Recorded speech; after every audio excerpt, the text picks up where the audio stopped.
Ẹ bá mi kọ́lọ́jọ́ bí òní kò gbọ́. Happy birthday. Ṣàrà fàdé ní Ọláyẹmí. Happy birthday. Apase wálù ọmọ máa ń ké sí. Happy birthday. Ọmọ Àjàyí ó máa kú ọdún. Happy birthday. Ṣàrà fàdé ní Ọláyẹmí mo bá ọyọ̀ kó lé lọ́dún sí. Apase wá mo máa ké sí. Happy birthday. Ọjọ́ rẹ̀ máa lè ní jẹ́ àyájọ́ tàbí ọ̀nì lẹ́jọ́. Purchase your tracks Àti pé today. August 23rd àyájọ́ tàbí ọ̀nì bóyá mọ̀dá gànjọ́ tó rọ́jàyọ̀ rẹ̀ máa lè ní jẹ́. Because it's a birthday ọ̀rọ̀ rẹ̀ tọ́pẹ́ jàre.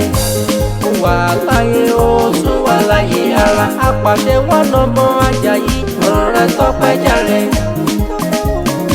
Ọ̀rọ̀ rẹ̀ tọ́pẹ́ jàre. Ọ̀rọ̀ rẹ̀ tọ́pẹ́ jàre. Nítorí pé today is your birthday. Ẹ bá mi kọ́lọ́jọ́ bí òní kò gbọ́. Happy birthday. Ṣàrà fàdé ní Ọláyẹmí. Happy birthday. Apase wálù ọmọ máa ń ké sí. Happy birthday. Ọmọ Àjàyí ó máa kú ọdún. Happy birthday. Apase wọ́n ọ̀dà súnmọ́ bí ó.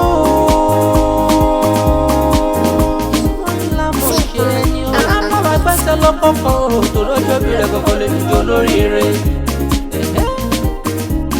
Àjọ Kádínú Sùrà ló pé mi pé kí ọ ní gbẹ́jẹ́gbẹ́jọ́.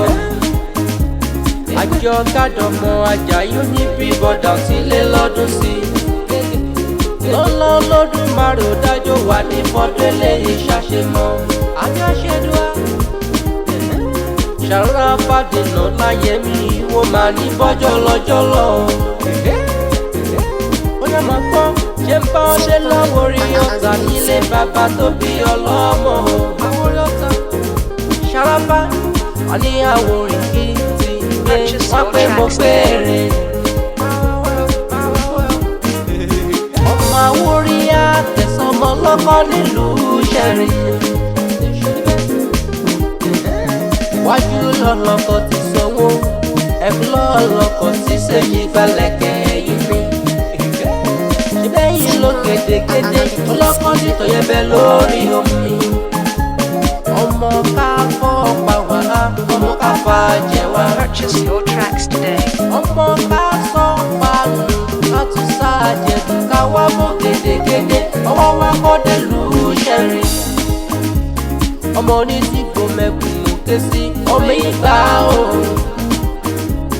Ọmọ erin gbókùn ìbọn ọmọ àbí máa kú ẹ̀yìn gan ni.